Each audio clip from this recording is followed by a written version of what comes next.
Welcome to the world behind midnight. In the Cascade backcountry, some corridors are closed not because of weather, but because of what patrols them. 5 rangers went into WR-7 on a welfare check. They found a campsite with no camper, no gear, no signs of struggle, and 7 sets of tracks converging from different directions on a single point in the center of the clearing. One set was not animal, one set was not human, and one set they could not classify at all. The briefing came through on a Tuesday morning with no weather advisory attached, which was the first thing that felt wrong. Senior Ranger Johnny Wang read the dispatch twice at his desk in the Cascade field station before he called the team in. A solo backcountry permit for corridor WR-7 had gone unconfirmed for 72 hours. The permit holder, a 34-year-old environmental consultant named Marcus Fell, had not checked in at any of the 3 mandatory waypoints. Cell signal in WR-7 was non-existent, which was normal, but Marcus Fell's emergency beacon had transmitted one partial signal at hour 41, and then nothing. That partial signal contained no distress code, just noise, and then silence. Johnny pulled the team file for WR-7 before he said anything to the others. The corridor had been flagged 4 times in the prior 18 months under Incident Category 7C, which the National Park Service uses internally for wildlife encounters requiring behavioral monitoring. 3 of those flags had been submitted by rangers who no longer worked in the district. The 4th had been filed by Johnny himself, 8 months earlier, after a patrol in the corridor's northern sector had returned with photographs that were subsequently reclassified. He had not been told why. He had not been given the reclassified images back. He pulled the team together at 0700 and said they were conducting a welfare check. He did not mention Category 7C. Nacer Myers was the first one ready. He always was. He had his thermal scanner calibrated before the others had finished their coffee. The unit's display showing ambient temperature gradients across a test wall in the station break room, the colors cycling through their ranges in clean progressions. Nasir had been with the Pacific Northwest Field Division for 6 years, and had more backcountry hours logged than anyone on the team, including Johnny. He was the kind of person who did not express anxiety through speech, he expressed it through preparation. By the time the full team assembled, he had already downloaded a current topographic overlay for WR-7 and noted 3 features that did not appear on the standard visitor map. Charlie Peterson arrived with his field kit already packed, which meant he had been thinking about this before the briefing. Charlie was the unit's medic and evidence analyst, and he had a habit of knowing when something was going to require both capacities. He set his kit on the briefing table, unzipped the forensic compartment, and spent 3 minutes checking seal integrity on his specimen containers without being asked. When Johnny gave the full briefing welfare check, 41 hours, partial beacon signal, Charlie asked one question. He asked whether the system had flagged the beacon noise as a compression artifact or as a genuine transmission fragment. Johnny said the system had flagged it as genuine. Charlie nodded and said nothing else. He zipped his kit closed. Athena Goff had been in the field since before sunrise, returning from a solo dawn observation session in a different sector. She walked into the briefing still carrying her binocular harness and smelling of pine resin and morning cold. When Johnny put the topographic overlay on the table, she leaned over it immediately and placed her finger on a feature in the central section of WR-7, a drainage basin at approximately 4,200 feet elevation. She said that basin was where she would check first. When Johnny asked why, she said she had been hearing something come out of that elevation corridor for 3 weeks during her early morning sessions. She had assumed it was elk. She had not been certain enough to file a report. She was certain now that it had not been elk. Kyla Gilmore was the quietest member of the team by habit and by method. She documented. She did not speculate. She arrived for the briefing with 3 camera bodies, her standard mirrorless, a long-range telephoto on a monopod, and a forensic documentation unit with a UV attachment, and she listened to the full briefing without asking any questions. After Johnny finished, she asked to see the partial beacon signal raw data. He pulled it on the station terminal, and she photographed the screen without comment. Then she asked whether anyone had pulled trail camera footage from the WR-7 network for the prior 72 hours. Nobody had. She volunteered to request it before they departed. 30 minutes later, she told the team that Trail Camera Unit 7C4 had captured 18 seconds of corrupted footage at 2:47 a.m. 2 nights prior. Corrupted in a pattern she had not seen before. Not pixel noise, not compression dropout, but a deliberate luminant spike, followed by total blackout, as if something had flooded the sensor. They entered WR-7 at the eastern service gate at 0940. The corridor required a keycard and a logged entry, standard protocol for restricted backcountry zones. Johnny swiped the card, the gate motor engaged, and the heavy steel barrier swung inward on the access road. The air coming through the open gate was different from the air on the other side. Not temperature. Temperature was within normal range for elevation. It was pressure, or the quality of the sound, or both. Nasir stopped walking for half a second when the air hit him. He did not say anything. He resumed walking. The gate closed behind them with a sound like a lock being thrown. The first 2 miles of the access road were navigable by the service vehicle, a modified 4-wheel drive utility truck with a locked bed and a roof-mounted antenna array for the radio relay system. Johnny drove. Nasir rode in the passenger seat with the thermal scanner powered and recording. Even though thermal imaging in direct daylight had limited utility, and everyone in the truck knew it. The forest on either side of the road was dense second-growth conifer, with occasional old-growth Douglas firs standing above the canopy line like pillars. The understory was dark even at this hour, and the light that reached the ground came down in shafts, rather than in ambient spread. Kyla was photographing through the rear window, methodically, every 40 yards or so, without being asked. The road ended at a gravel turnaround at mile 2.3. From there, the designated trail extended northwest toward the drainage basin, climbing through switchbacks over the next 1.8 miles to the permit waypoint, where Marcus Fell had last theoretically been. Johnny parked the truck, killed the engine, and sat for a moment with the window down. The forest at this distance was quiet in a way that was not peaceful. It was quiet in the way that a room is quiet when someone has stopped breathing. Athena, stepping out of the truck, tilted her head at an angle and held still for 4 full seconds. Then she said the birds had stopped. Not reduced. Stopped. They established a gear check at the trailhead and logged their entry into the field via satellite communicator. The log would transmit automatically every 2 hours to the district station. If the communicator failed to log for 4 consecutive hours, the district would initiate a separate response protocol. Johnny reviewed this with the team, not because they did not know it, but because he wanted it said aloud. Standard procedure, he said. Kyla documented the trailhead photographs of the boot-cleared dirt, the signage, the marker post. She crouched near the base of the marker post and photographed something that the others could not immediately see from standing height. She stood up and looked at Johnny. She said there were tracks at the base of the post. Not boot prints. Something else. Something with a heel that sank 3 inches into what should have been firm ground. The trail climbed steeply in the first quarter mile, switchbacking through exposed root systems and loose shale where the conifer cover broke. The team moved in a standard 2-front formation. Johnny and Nasir ahead, Charlie and Athena mid, Kyla trailing and documenting. The trail here showed no signs of recent human passage. The duff between the switchback bends was undisturbed. If Marcus Fell had come this way, he had come in conditions different enough from today that the trail had reset. That was possible the prior 2 days had seen wind.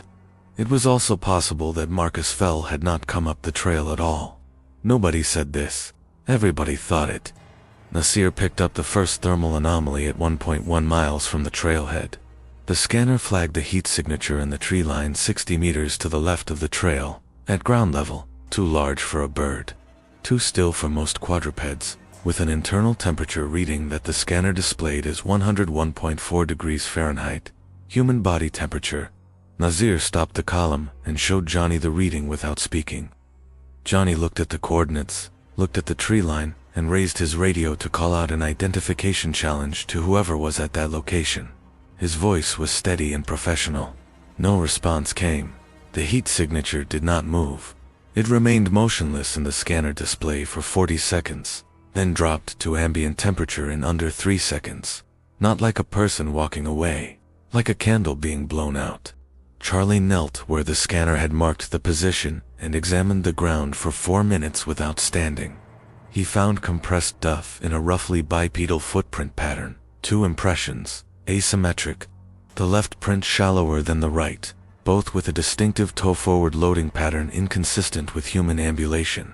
The toe spread was 11 inches. He photographed both prints with his field kit camera, applied a casting compound to the clearer of the two, and set a 5-minute timer for compound hardening. While he waited, he said that the stride length between the 2 prints was approximately 63 inches. An average human stride was 26. He said this in the flat tone of someone reading a field measurement, not in the tone of someone frightened. His hands, Kyla noted, were completely steady. His jaw was not. Athena moved to the edge of the tree line and stood there for a long moment with her eyes tracking the mid-canopy level rather than the ground. She said that the compression pattern in the undergrowth suggested the thing had been standing in place, not passing through. Something had chosen that position, at that proximity to the trail, and stayed there watching. She used the word watching, without hesitation or qualification, as a behavioral ecologist would use it as description, not as anthropomorphism. Then she said she thought there was more than one of them. She pointed to a second zone of compressed undergrowth, 8 meters to the right of the first, partially concealed behind a fallen log. The compression pattern was identical. They did not discuss the option of turning back. It was not the culture of the team, and it was not the protocol for a welfare check. But Johnny reorganized the formation before they continued.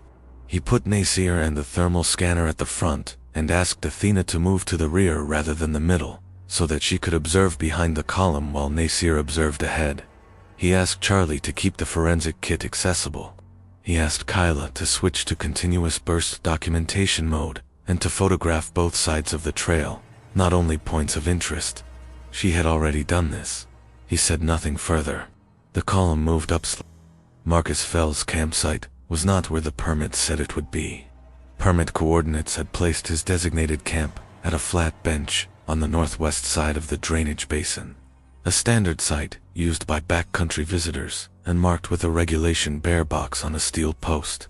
When the team reached that location at 11:34 hours, the bear box was there. The site was not. No tent, no equipment, no food cache, no fire ring ash, no disturbed ground consistent with sleeping pad or stake placement. Nothing that indicated Marcus Fell had ever been at this specific location. What was there was a cleared area 30 meters downslope from the designated site, on a piece of ground that backcountry visitors should not have known about. It was not on the visitor map, not on the permit reference overlay, and accessible only by descending through a section of brush that would have required deliberate navigation. The cleared area was roughly circular, 10 meters in diameter, and the ground within it had been compressed evenly, as if weight had been distributed across the entire surface rather than concentrated at human foot contact points. At the center of the circle, the ground was different, darker, wetter, with an odor that Charlie described, precisely and without editorializing, as similar to a high-iron soil, but layered over something biological that he could not immediately categorize. Kyla photographed the site systematically, outer perimeter first, then working inward in concentric rings toward the center, documenting every square meter in overlapping frames. She worked without speaking. When she reached the center zone, she switched to the UV attachment and swept the portable light across the darkened ground. The UV response was immediate and extensive. She stood up from her crouch very slowly. She asked Johnny to come look. The biological material at the center of the circle covered an area of approximately 6 square meters and had soaked into the ground rather than pooling on it, which indicated it had been there for at least 24 hours, and possibly longer. It was not consistent with any volume that a single human body could produce. Nasir had been scanning the tree-lined perimeter of the drainage basin since they arrived at the site. He had logged 4 heat signatures in the scanner during that period, each one at a different cardinal point around the clearing. each one at a distance of between 40 and 70 meters, each one motionless and approximately the same thermal mass. He had not reported this to the group yet, because he was waiting to see whether the signatures were consistent. They were. All four were identical in thermal output, identical in stillness, and all four had oriented over the previous 6 minutes in small incremental adjustments toward the team. He reported this now. He said, 4 signatures, surrounding position, closing orientation. He said it quietly enough that it was operationally precise and loud enough that everyone heard. Johnny made a command decision in 4 seconds. He called the team to close formation and directed them to the western edge of the site, where the terrain rose steeply and the tree density was highest, a defensive position that limited approach vectors to 2 directions rather than 4. The team moved without running, which required an act of collective discipline that none of them acknowledged, but all of them were performing. Athena moved last, walking backward with her binoculars at chest level, watching the southern tree line where the closest signature had registered. She said it was moving. She said it was not moving the way an animal moves. She said the movement was lateral, not pursuit, not approach, but repositioning, the way a person repositions when they want to change the angle of observation. From the elevated western edge, Nasir had a broader scanner arc. He swept methodically and updated the count. Not for signatures. 7. 3 of the additional signatures had been behind the rise, below scanner angle from the basin floor. All 7 were now arranged in a partial arc across the northern and eastern approach to the basin. The arc was not closing, it was holding. Nasir said he did not think the pattern was pursuit behavior. It looked, he said, more like a boundary being maintained, as if the team were not being chased, but contained. Charlie had taken a soil sample from the center of the circle and was running a field analysis in his portable kit. He looked up from the display and said that the biological material was blood, a high-certainty field result, though full typing would require lab processing. He said the volume in the soil was consistent with a significant hemorrhagic event in a large mammal. He paused before the word mammal, and then used it anyway, because it was the accurate term, and because Charlie Peterson did not substitute euphemisms for precision, even here. He did not say whose blood. He could not determine that in the field. But the quantity ruled out anything small. The first sound came at 11:59 hours. Not a howl. The team would later agree on this unanimously. Not a vocalization recognizable from any wildlife training or field experience they collectively carried. It was low, structural, resonant in the chest cavity rather than the ear, and it seemed to arrive from multiple directions simultaneously rather than from a single point source. It lasted approximately 4 seconds. When it stopped, the forest did not return to its prior silence. It shifted into a different silence, one with a texture to it, a density, as if the space between sounds had changed composition. Kyla, still photographing, said quietly that she had caught it on the audio recorder clipped to her collar. She asked if they wanted her to play it back. Johnny said no. Not here. Athena lowered her binoculars and spoke in a voice she reserved for field data of unusual significance. Flat, precise, without affect. She said the creature at the southern tree line, the one she had been watching, had moved into partial visibility. She described what she could see: bipedal stance, estimated height 7 to 8 feet. Dark coloration, positioned with its body angled toward the team, but its head turned laterally, not looking at them but listening. She said the limb structure was not consistent with any bear species or primate. She said the head shape was consistent with a large canid skull, dramatically scaled beyond any known taxonomic range. She said this without pause or revision. She had been composing the description the entire time she was watching. Johnny attempted radio contact with the district station at 12:03 hours.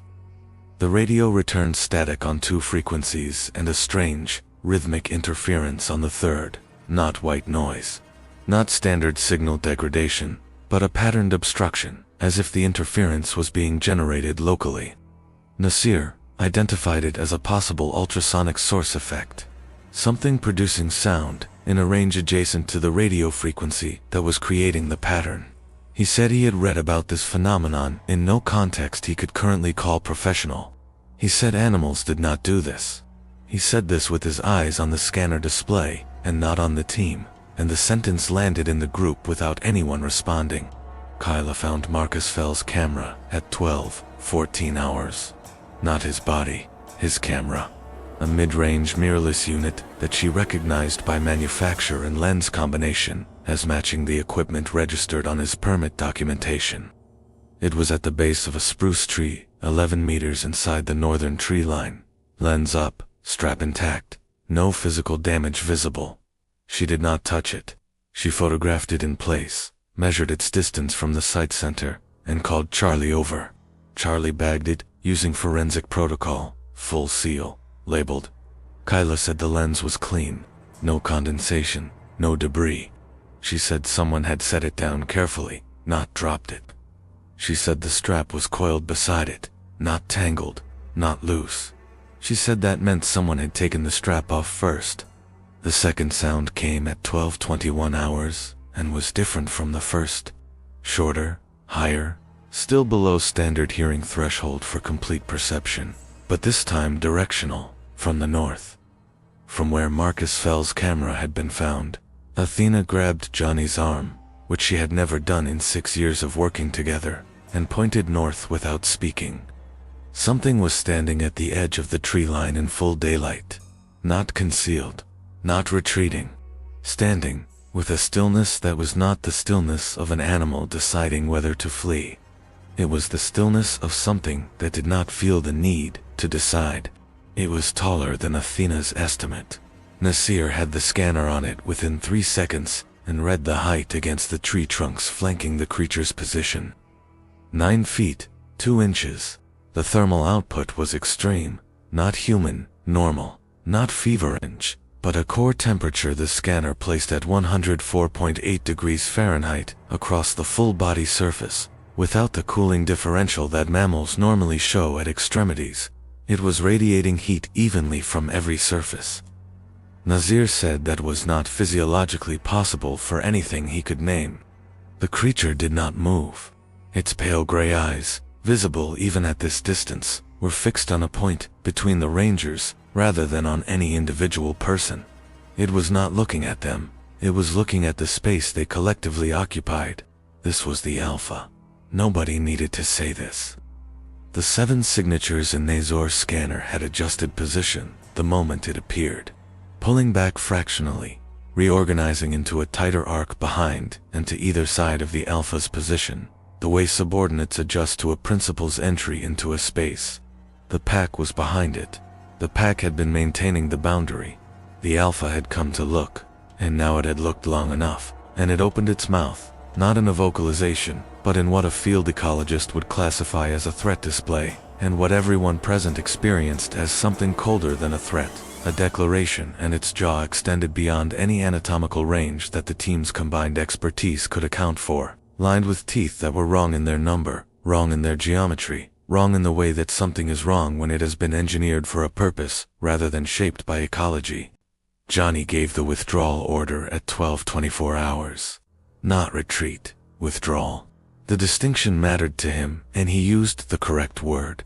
The team moved south along the elevated ridgeline, away from the basin, maintaining visual on the Alpha, until the terrain bent them out of direct sightline at the ridge crest. The Alpha did not follow. The pack's signatures in the scanner moved in parallel, holding distance, tracking without closing, like an escort, like something making sure you leave. They did not speak during the first half-mile of withdrawal.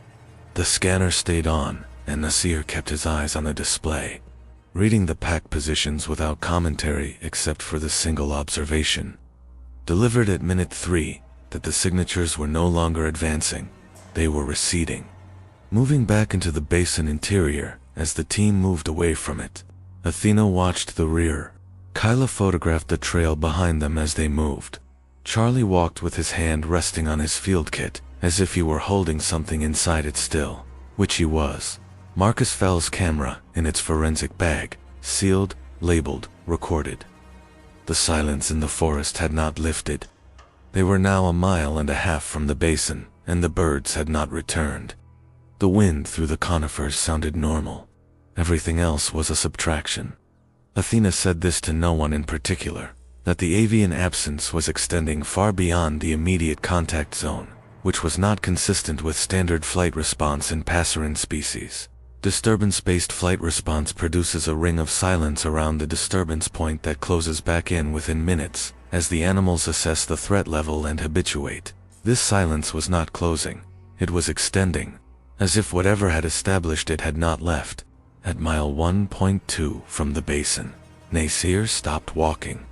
The scanner had picked up a single heat signature directly ahead of them on the trail, not to the side.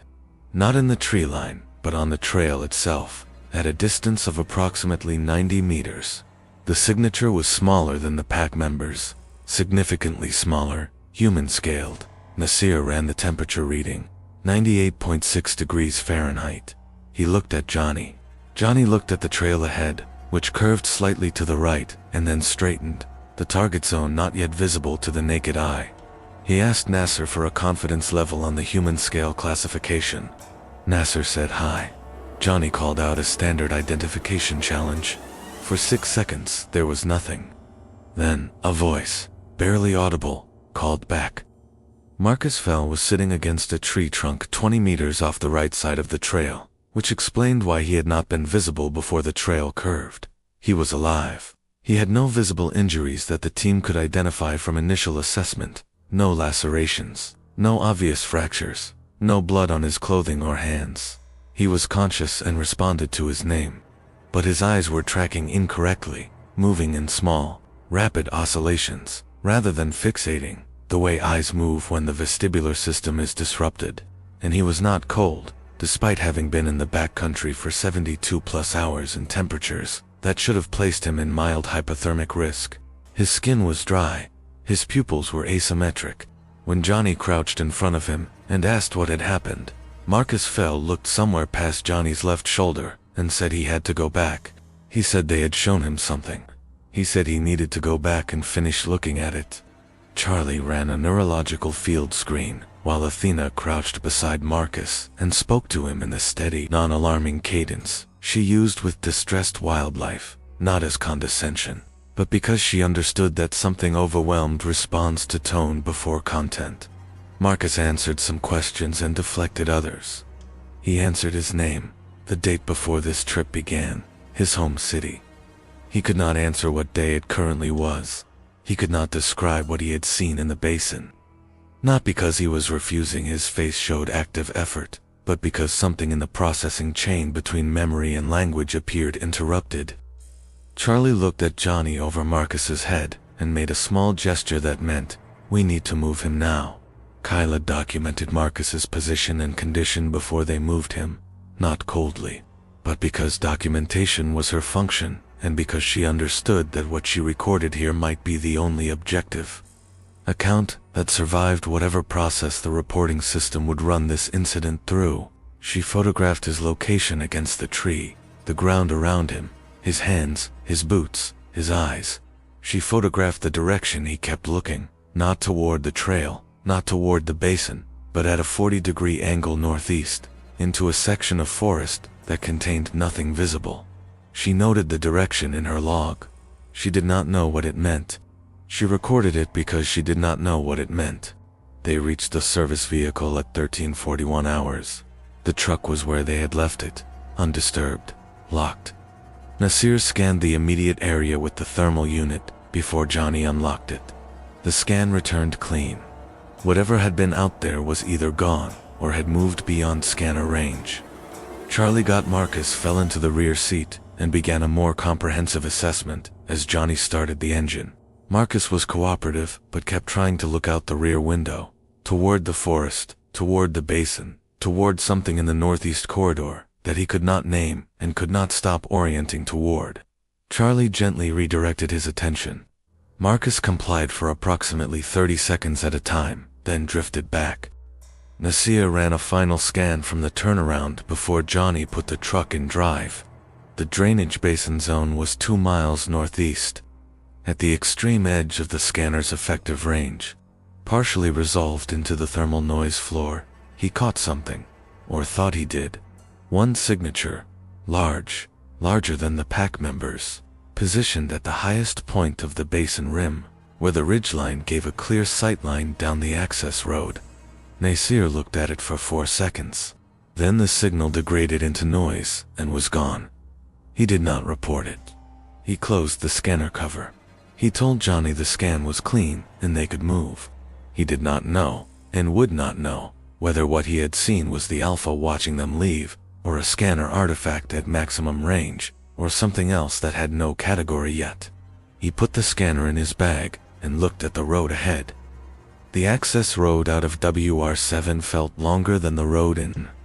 This is a known psychological phenomenon. Return journeys register as extended in duration under conditions of sustained stress, and Charlie could have explained it. Nobody asked. The forest on either side of the road was the same forest it had been at 09 for 0 hours. The light was lower now, mid-afternoon angle filtering through at a horizontal rake. The shadows were longer. In the shadows, nothing moved. In the shadows, something might have been standing at the intervals between the trees, at the precise distance where the eye loses certainty and the brain begins to interpolate from pattern. Kyla did not photograph the forest on the drive out. She kept her cameras in her lap and looked at the road. They cleared the eastern gate at 14:04 hours. The gate motor engaged, and the barrier closed behind the truck with the same lock-thrown sound it had made on entry. On the other side, a wind was moving through the open meadow beyond the access corridor. Real wind, unrestricted, with the smell of grass and distant water. Athena exhaled for what felt like the first time in hours. The birds on the meadow side of the gate were present and audible. Ordinary. The pastoral normalcy of it was briefly worse than the silence, because it made the silence feel like a deliberate condition, like something had chosen to hold it. At the district station, Johnny filed an initial incident report at 15:20 hours. He filed it accurately. He included the track measurements, the thermal scanner readings, the biological material in the basin, Marcus Fell's neurological presentation, the trail camera footage data, and the pack count Nasir had logged. He filed all of it. He did not editorialize. He used the terminology available to him within the NPS incident reporting taxonomy, which meant several observations required categories that did not fully contain what he was describing, and he noted this explicitly in the supplementary field. The system processed the report in the standard way. An automated acknowledgement returned within 4 minutes. 40 minutes after that, a district supervisor called Johnny's direct line and told him that the supplementary field observations were being forwarded for review by a different department, and that in the interim, the incident would be classified as a wildlife encounter, pending species determination. Johnny asked which department. The supervisor said he was not authorized to specify. Johnny asked if Marcus Fell's camera would be included in the forwarded materials. The supervisor said that all physical evidence collected during the welfare check was subject to the same review protocol. Marcus Fell was transferred to a regional medical facility for observation. His neurological presentation normalized within 18 hours. The oscillating eye tracking resolved. The pupil asymmetry corrected. His ability to access and articulate recent memory returned to functional baseline. When a physician asked him to describe his experience in the backcountry, he said he remembered arriving at the basin, he remembered setting up his equipment for a water sample collection project, and he remembered looking up from his work and seeing something at the tree line. He remembered the shape of it. He remembered looking at it for what he estimated as several minutes. He did not remember anything after that. He said the gap did not feel like unconsciousness. He said it felt like editing, like frames had been removed from a sequence that was otherwise complete. Athena filed a supplementary behavioral report 3 days after the incident. It was 7 pages long and drew on her observation notes, the audio recording from Kyla's collar unit, and the track photographs Charlie had taken. She concluded that the behavioral pattern displayed by the pack, the boundary maintenance, the coordinated repositioning, the held arc, the withdrawal that mirrored the team's withdrawal, was inconsistent with any predatory or territorial behavior documented for any known North American species. It was consistent with tactical behavior, with coordinated strategic response to an intruder group. with something that had assessed the team, made a calculation, and decided on a particular outcome. She submitted the report through standard channels. She received an automated confirmation of receipt. She did not receive a follow-up. Nasor ran a cross-reference on the WR-7 Category 7C incident flags after they returned. He had access to the district database at his clearance level and pulled the 3 prior incident reports from the rangers, who were no longer in the district. He read all 3 reports at his desk in the station, without telling anyone he was doing it. The first 2 described encounters with large bipedal animals in the WR-7 corridor that had been logged under Bear Incident Protocol and closed. The third, filed 8 months earlier by a ranger who had subsequently transferred to a desk posting in Portland, described a pack of at least 6 animals observed in the drainage basin, a communication disruption event on standard radio frequencies, and a single creature of exceptional size at the basin rim. The filing ranger had attached a note in the supplementary field. The note said, "It did not behave like something that is afraid of us. It behaved like something that knows it does not need to be." The note had not been redacted, which meant that whoever had processed the reclassification had not read far enough to find it. Kyla developed her forensic photographs from the basin site and spent 2 evenings reviewing them. She was looking for something specific, but could not initially articulate what. On the second evening she found it. In the series she had taken of the tree-lined perimeter, the wide environmental frames she had shot continuously. Both sides of the trail, per Johnny's instruction, there were figures. Not in every frame, in 7 frames distributed across the full sequence, at positions consistent with the scanner signatures Nasir had logged, partially resolved against the dark understory background. She enhanced the images on her workstation. They were not fully visible, but they were there. And in one frame, taken at the moment Athena had been describing what she saw at the southern tree line, there was a figure at the northern tree line that was not looking at the team. It was facing a different direction entirely, facing northeast. The same direction Marcus Fell had kept orienting toward at the tree trunk where they had found him. Charlie's lab analysis of the soil sample from the basin center returned results that he read 3 times before he filed them. The blood in the soil was from a human source. The PCR markers were unambiguous on this, but the volume in the sample extrapolated to a total site bleed of between 4 and 6 liters, which exceeded a survivable hemorrhagic event for any adult human. The lab noted an anomalous secondary biological marker in the sample, a protein sequence that the analyzing system flagged as unmatched in its reference database. Not degraded, not contaminated, unmatched. The system generated an automatic query to a federal biospecimen reference archive and received, within 6 hours, a classification response. The classification was a single code, XB-7. Charlie looked up XB-7 in the NPS taxonomy database. The code did not exist. He looked it up in the Federal Wildlife Taxonomy Index. It did not exist. He looked it up in a broader biological classification reference. He found it once, in a document from a research program that had been formally discontinued in 2009, with a description that had been redacted in its entirety, except for a date and a location. The date was 1987. The location was WR-7. Johnny received the district review response 11 days after filing the incident report. The response reclassified the encounter as a confirmed black bear incident, with behavioral abnormalities attributed to nutritional stress. Marcus Fell's welfare check was closed as successfully completed, subject located alive, treated, and released. The biological material at the basin site was reclassified as elk remains consistent with predation.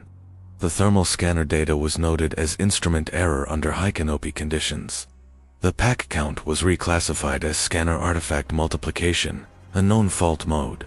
The camera recovered from Marcus Fell's permit site was logged as personal property returned to owner. Johnny read the response in full. He printed it. He filed the print copy in his personal records. He did not sign the response. He was not required to sign it. The team did not have a formal debrief. Johnny offered one. Each member of the team declined independently and at different times over the following week, without coordination. Athena said she was still processing her supplementary report and preferred to wait. Charlie said he needed the lab results to finalize his own notes before any collective debrief would be useful. Nasir said he was fine. Kyla said nothing, but sent Johnny a compressed file of the enhanced treeline photographs from the basin documentation series, without a message attached. Johnny looked at the photographs for a long time. He transferred the file to an encrypted drive. He did not submit the photographs as supplementary evidence to the review response. The review was already closed. Nasir went back to the scanner data 40 days after the incident, running the raw thermal log against a newly released firmware update that improved low signal resolution.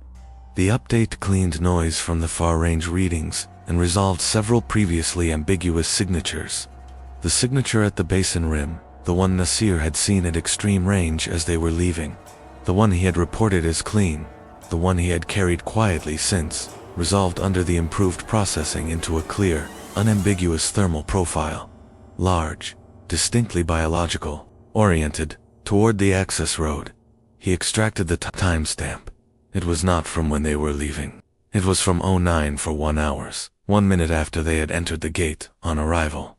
Whatever had been on that rim had been watching from the moment they entered WR-7, before they reached the trailhead, before they found the clearing, before the pack moved, before any of it began.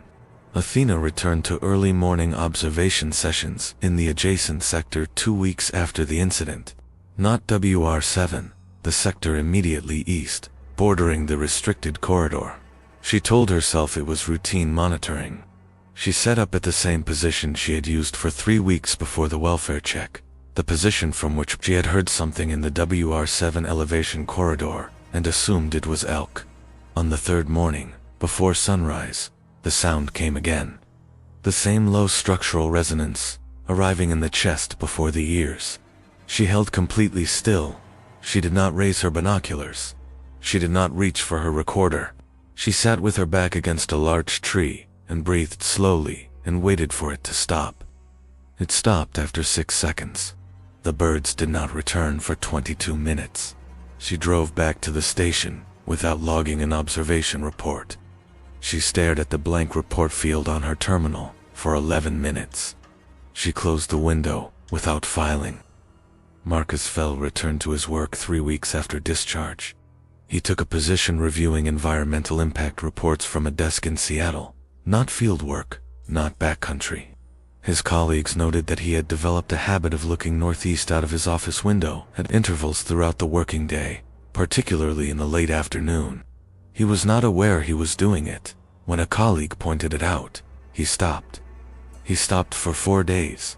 Then the habit resumed. He made an appointment with a neurologist.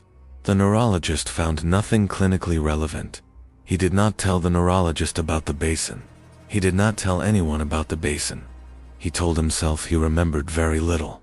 He told himself this often enough that he almost believed it.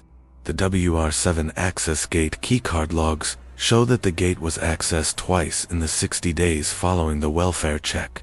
The first access was a standard district maintenance entry, logged, authorized, and closed.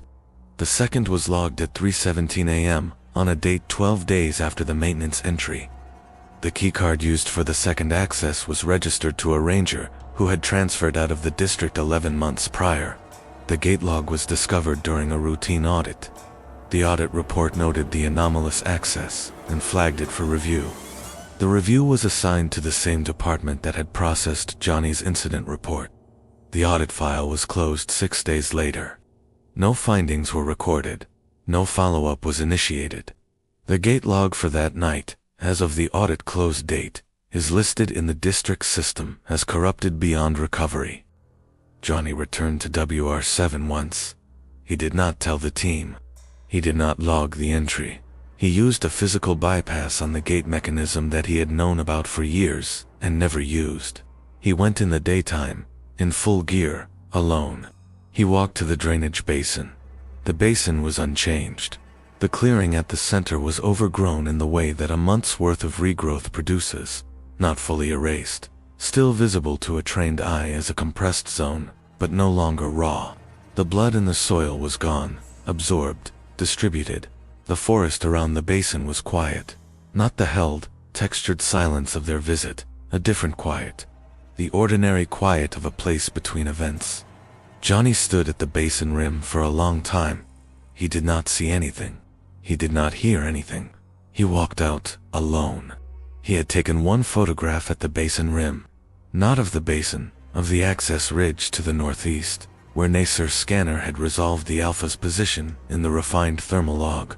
He took the photograph because the ridge looked ordinary, which was something he needed to record, or to confront, or both. When he reviewed the photograph that evening on his workstation, the ridge was ordinary.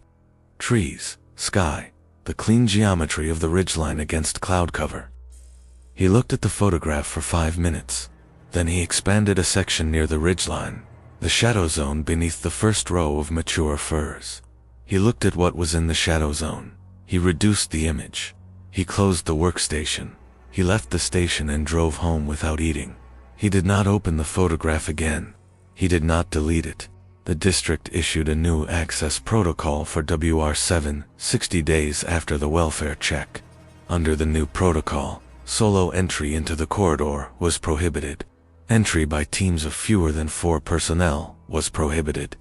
All entries required a satellite communicator with a 6-hour mandatory check-in cycle rather than the prior 2-hour cycle. The protocol did not specify a reason for the changes. It cited a general elevation in wildlife activity consistent with seasonal patterns. The seasonal pattern referenced did not match the current season. Nobody filed a query about the discrepancy. The protocol was implemented without discussion. Kyla submitted a formal request to the district records office for access to the reclassified photographs from Johnny's incident 8 months prior, the photographs that had been taken from him without explanation after his solo patrol in the northern sector of WR-7. She submitted the request under the standard FOIA-adjacent NPS internal disclosure process. The response came in 21 days. The response confirmed that photographs matching her request description were held in district archive storage. The response noted that the photographs were classified under an interagency hold that the district was not authorized to lift. The response provided a contact address for the holding agency. She wrote to the contact address. She received an automated reply. She wrote again. The automated reply repeated. On her third contact, the email address returned a permanent delivery failure notification. The address had been deactivated. Nasir did not go back to the scanner data after the 40-day reprocessing. He had what he needed from it, and had no desire to find more. But he thought about the timeline constantly. The entry time stamp, the rim signature, the calculation it implied. That something had been in position before their arrival meant one of two things. Either the pack maintained a permanent watch on the gate corridor, which implied a territorial awareness of human access infrastructure that exceeded any documented animal behavior, or it had been told they were coming. He did not pursue the second interpretation further, not because he thought it was wrong, because he thought it was right, and the logical chain downstream of it arrived at a place he was not prepared to stand in yet. There is a feature in the WR-7 topographic overlay that does not appear on the visitor map, and does not appear on the standard district maintenance chart. Nasir had flagged it on the morning of the welfare check, one of 3 features he noted during his pre-entry analysis, and had never gone back to identify it. It appears on the restricted survey layer that district rangers access through a separate clearance login. It is marked with a coordinate set and a classification code. The classification code is XB-7. It has no description attached. It has no entry date. It has no authoring agency identifier. It exists in the system the way a scar exists in healed tissue, present, defined, and no longer connected to whatever caused it. Johnny knows the coordinate. He has not entered it into any navigation device. Some nights, at the station, looking northeast out the window at the dark line of the Cascade ridgeline, he wonders whether it matters that he hasn't. Whether knowing where something is, and choosing not to go there, is a kind of protection, or only a delay. Marcus Fell went back to a desk and a window, and a direction he cannot stop looking. 5 rangers filed reports that were reclassified, archived, deactivated, or closed without findings. The basin in WR-7 is recovering, vegetation returning, surface layers normalizing, the compressed circle at the center slowly disappearing beneath new growth. The access protocol has changed. The gate logs from one night are gone, and somewhere, in a restricted survey layer that most rangers will never open, a coordinate marked XB-7 sits without an author, without a date, without a description, connected to something that was documented in 1987 and sealed before most of this team was in the field. What was in that basin before they arrived? What did Marcus Fell see at the tree line that edited itself out of his memory? And why does a gate log from 11 months after a transfer still carry a ranger's keycard code at 3 in the morning in a corridor that was supposed to be empty? Subscribe to The World Behind Midnight to uncover the next operation before it disappears. Because some secrets are best left behind midnight.